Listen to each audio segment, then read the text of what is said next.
이 시간에 주신 말씀 우리 같이 보도록 하겠습니다. 사무엘상 29장입니다.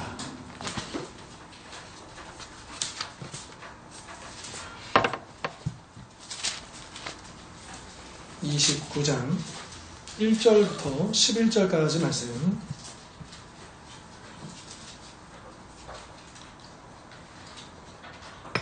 제가 가진 성경으로 구약 458면입니다. 29장 1절로 11절까지 말씀 이제 한 절씩 저와 함께 교독하시겠습니다. 블레셋 사람들은 그들의 모든 군대를 아벡에 모았고 이스라엘 사람들은 이스라엘에 있는 샘 곁에 진쳤더라. 블레셋 사람들의 수령들은 수백 명씩 하니까 그의 사람들은 아기스와 함께 그 뒤에서 나아가더니 블레셋 사람들의 방백들이 이르되 이 히브리 사람들이 무엇을 하려느냐 하니 아기스가 블레셋 사람들의 방백들에게 이르되 이는 이스라엘 왕 사울의 신하 다윗이 아니냐. 그가 나와 함께 있은지 여러 날 여러 해로 돼 그가 망명하여 온 날부터 오늘까지 내가 그의 허물을 보지 못하였노라. 블레셋 사람의 방백들이 그에게 노한지라. 블레셋 방백들이 그에게 이르되 이 사람을 돌려내어 왕이 그에게 정하신 그 저주로 하게 하소서. 그는 우리와 함께 싸움에 내려가지 못하니 그가 전장에서 우리를 데려가야 하리라. 그가 무엇으로 그를 좋아하시 하오나이까 이 사람들의 머리를 먹지 아니하겠나이까. 그들이 춤추며 노래하여 이르되 사울이 죽인 자는 천천히요 다윗은 만만이로다 하던 그 다윗이 아니니까 하니 아기스가 다윗을 불러 그에게 이르되 여호와께서 살아계시는 보고 맹세하노니 내가 정직하여 내게 온 날부터 오늘까지 내게 앞이 있음을 보지 못하였으니 나와 함께 진중에 출입하는 것이 내 생각에는 좋으나 수령들이 너를 좋아하지 아니하니 그러므로 이제 너는 평안히 돌아가서 블레셋 사람들의 수령들에게 거슬러 보이게 하지 말라 하니라. 다윗이 아기스에게 이르되 내가 무엇을 하였나이까. 내가 당신 앞에 오늘까지 있는 동안에 당신이 종에게서 무엇을 보셨기에 내가 가서 내 주 왕의 목소와 싸우지 못하게 하시나이까 하니 아기스가 다윗에게 대답하여 이르되 내가 내 목전에 하나님의 전령같이 선한 것을 내가 아나 블레셋 사람들의 방백들은 말하기를 그가 우리와 함께 전장에 올라가지 못하리라 하니 그런즉 너는 너와 함께 오늘의 주의 신하들과 더불어 새벽에 일어나라. 너희는 새벽에 일어나서 할 것을 먹고 떠나라. 같이 읽겠습니다. 이에 다윗이 자기 사람들과 더불어 아침에 일찍이 일어나서 떠나 블레셋 사람들의 땅으로 돌아가고 블레셋 사람들은 이스라엘로 올라가니라. 아멘. 자, 지난주 본문에서 이 사울 왕이 사탄이 그렇게 거짓 행세를 한 거지만 이 사무엘의 영에 의해서 자신이 죽게 될 것임을 이제 예언으로 듣지 않습니까? 그러는 동안에 이 블레셋 진영에서는 이 다윗을 과연 이 전투에 참여시킬 것인가 말 것인가를 놓고 이제 오늘 본문에서 논쟁을 벌이고 있습니다. 방백들은 다윗이 블레셋을 배신하고 치명타를 입힐 수 있다라고 하는 것을 우려하고 있는 것이죠. 그래서 다윗이 이 전쟁에 참여하는 것을 강력하게 반대했습니다. 사실은 실제로 그 앞에서도 여러분 기억나실지 모르겠지만 사울 왕이 요나단과 함께 이 블레셋을 이긴 적이 있습니다. 근데 그때에 그 블레셋 군대 안에 히브리 사람들이 있었는데 그때 히브리 사람들이 이 이스라엘과 한 편을 먹고 그래서 이제 이 싸움에 진 적이 있거든요. 실제로 그런 적이 있었습니다. 그러니까 이 자라보고 놀란 것은 소뚜껑 보고 놀란다는 말처럼 한번 그것을 경험해 봤기 때문에 또다시 이 굉장히 중요한 전투에서 그것도 다른 사람이 아니라 누굽니까? 사울이 천천인데 다윗이 만만이었잖아요. 바로 그 다윗 아닙니까? 그러니까 굉장히 우려하고 있는 거죠. 지금까지 약 1년 4개월 정도 이렇게 아무 문제 없이 또 아기스 왕이 볼 때 정말 이제 내 편이구나 이렇게 봤을 수는 있겠지만 왕이시여 한 번만 더 생각해 보십시오. 만에 하나라도 다윗이 우리에게 등을 돌리면 우리는 꼼짝없이 앞뒤로 협공을 당하기 때문에 우리가 질 수밖에 없다라고 하는 것을 계속 어필한 것이죠. 그래서 처음에 이 아기스 왕은 왕이잖아요. 이 방백들은 이제 리더들이고요. 그래서 계속 다윗을 변호했지만 그런데 왕도 어쩔 수 없는 거죠. 이 군대의 지휘관들이 너무 강력하게 얘기를 하기 때문에 그래서 이제 이 다윗을 어쩔 수 없이 그의 정착지인 시글락으로 이제 돌려보내게 되는 것이죠. 자, 근데 이것을 보십시오. 분명히 이게 굉장히 정치적인 어떤 그 상황 속에서 이 방백들의 의심 속에서 다윗이 이 전투에 참여하지 못하게 된 것이지만 그러나 한 번 더 들어가 보면 참 다윗으로서는 굉장히 곤란한 상황 아닙니까? 전쟁에 안 나갈 수도 없고 왜요? 나가야지 자기 충성심이 확인이 되는 것이고요. 그리고 그러나 이 전투에 나가서 누구랑 싸워야 돼요? 사울과 자기 동족들과 싸워야 되잖아요. 여러분 훗날 이제 하나님은 그에게 기름 부으셨고 그를 이스라엘의 왕으로 세우실 건데 이게 계속해서 그의 발목을 붙잡을 수가 있는 거죠. 그런데 하나님은 바로 이 방백들의 의심을 사용하셔서 다윗으로 하여금 이 전투에 빠질 수 있도록 그렇게 역사하고 있다. 이 곤란한 상황에서 건져주고 계시다라고 하는 것을 우리가 볼 수 있어야 한다라고 하는 것이죠. 이처럼 우리 하나님은 우리가 이렇게도 할 수 없고 저렇게도 할 수 없는 우리 그런 때가 많잖아요. 바로 그때 일하고 계시다는 것. 우리가 아무것도 할 수 없는 그곳에서 여러분 아브라함을 보십시오. 아브라함이 비록 하나님 앞에 그 자식에 대한 그 씨에 대한 자손에 대한 약속을 받았지만 75세에 부름받아서 99세까지 없었잖아요. 그리고 그동안에 그가 할 수 있는 여러 가지 방법을 구사했잖아요. 이스마엘도 낳아보고 자기의 그 이제 그 신복을 통해서도 상속하겠다는 말도 해보고 그렇지만 결국 99세 때 확연한 건 뭡니까? 그의 아내의 경수가 끊어졌잖아. 아 이제 끝났구나. 근데 그때 누가 일하셨습니까? 하나님이 일하셨잖아요. 그래서 1년 후에 100세 때 누구를 낳았습니까? 이삭을 낳았죠. 그러니까 아브라함이 자기가 할 수 있을 때는 하나님이 기다리셨어요. 근데 아브라함이 아무것도 할 수 없는 상황이 되니까 그때 하나님께서 일하셨어요. 왜일까요? 만약에 아브라함에게 능력이 있었다면 비록 하나님이 도와주셨을지라도 온전히 하나님께 영광 돌릴 수 없었을 거예요. 그렇죠?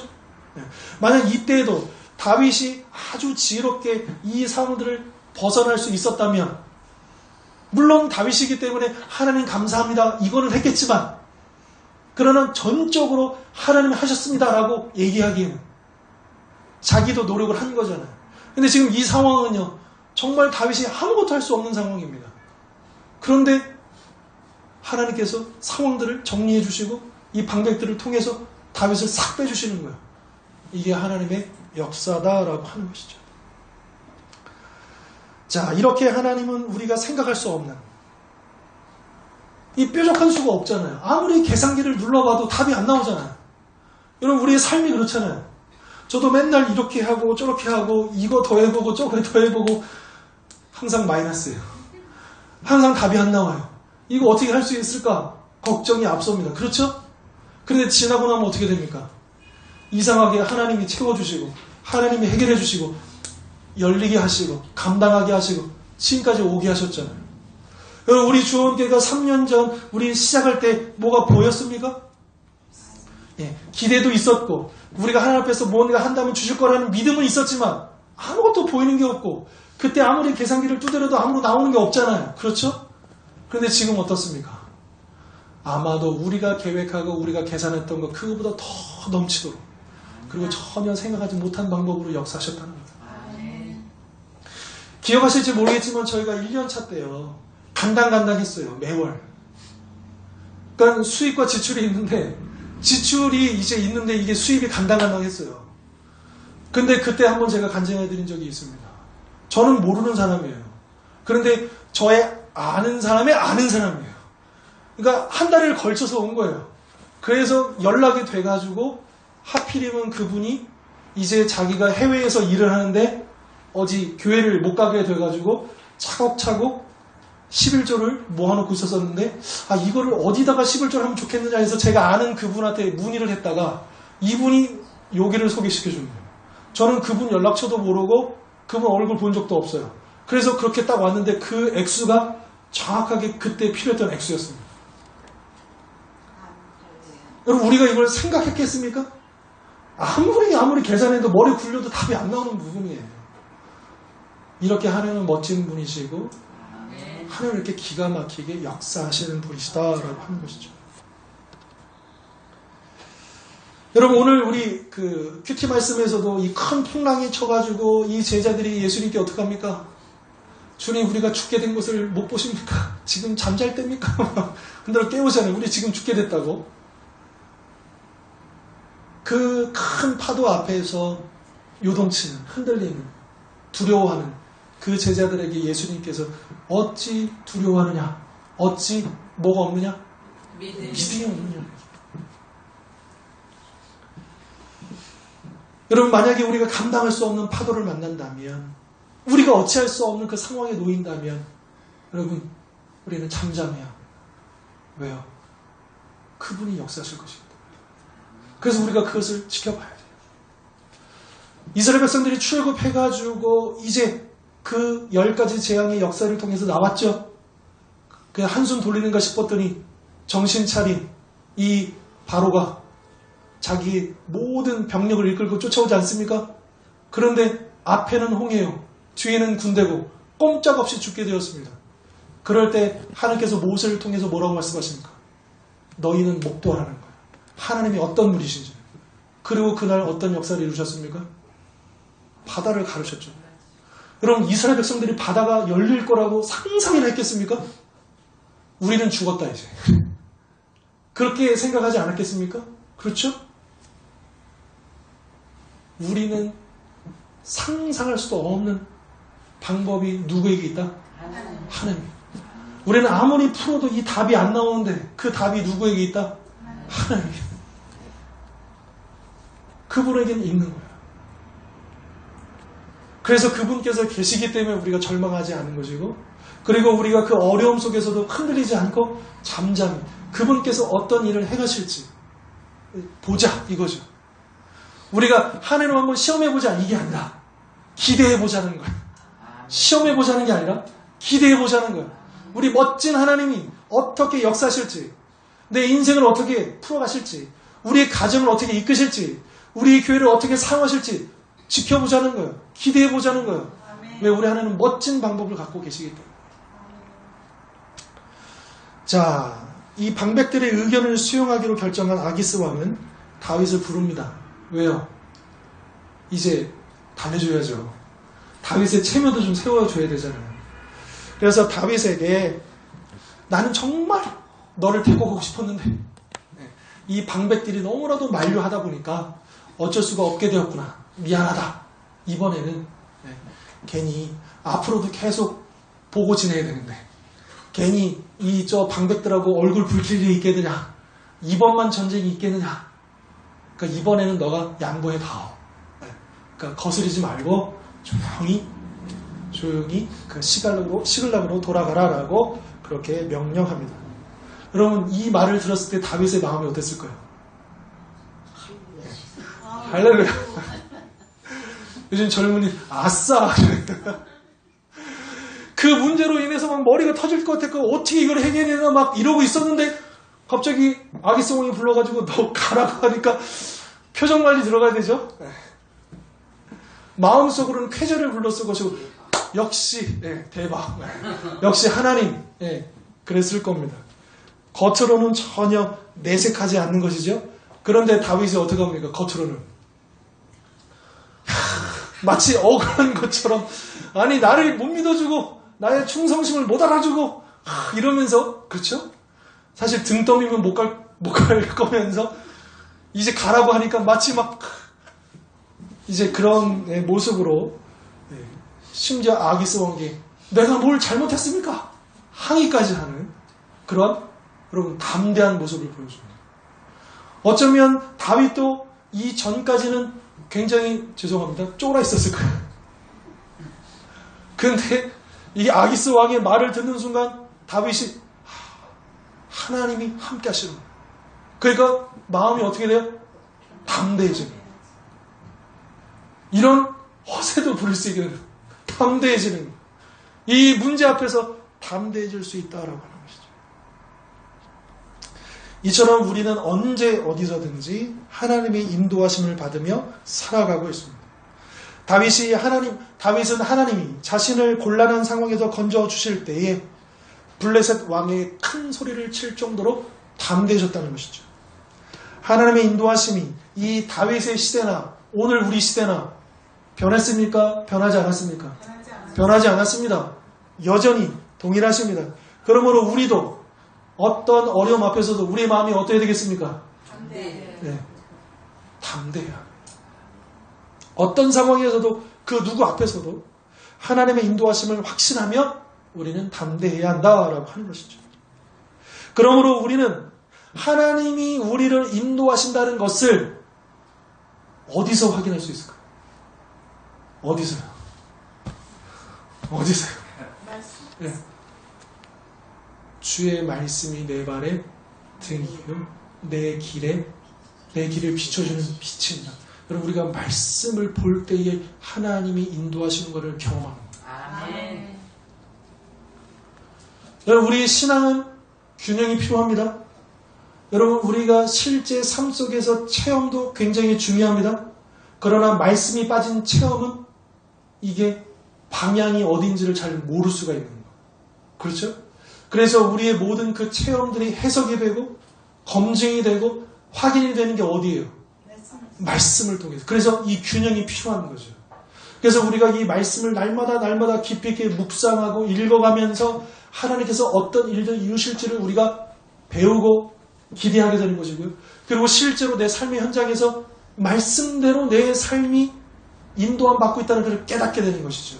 그렇기 때문에 우리는 하나님의 이 말씀을 더 깊이 묵상하고 가까이 하고 사모해야 한다라고 하는 것입니다. 자, 다윗을 크게 신임하고 있던 아기스 왕은 이제 실망한 듯 항의하는 다윗을 달래면서 이제 다시 한 번 더 그 마지막에 이제 아기스 왕이 그의 정직함과 의로움, 내가 안다. 너가 얼마나 의로운지, 너가 얼마나 내 앞에서 정직하게 행하였는지 내가 안다라고 이제 이야기를 해주고 그의 엉덩이를 토닥토닥 해주고 이제 그 정착지로 이제 돌려보내는 것이죠. 아까도 말씀드렸지만 이렇게 해서 다윗은 잘못하면 동족을 죽이는 자리에 설 수밖에 없었지만 하나님의 섭리로 말미암아 그 위기를 벗어날 수 있었다라고 하는 것이죠. 자, 그런데 하나님께서 왜 이렇게 놀라운 방법으로 그를 구해 주시고 그의 문제를 해결해 주셨느냐? 왜 그렇습니까? 다윗에게 뭐가 특별한 게 있었습니까? 왜 하나님께 이토록 다윗에게 이렇게 해주시는 거죠? 여러분, 하나님이 다윗을 선택하셨어요. 그를 찍으셨어요.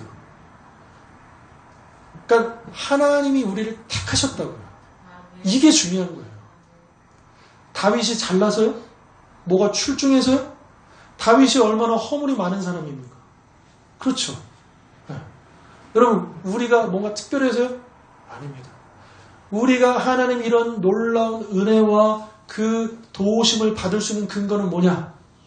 하나님이 우리를 당신의 자녀로 택하셨기 때문에. 이게 중요합니다.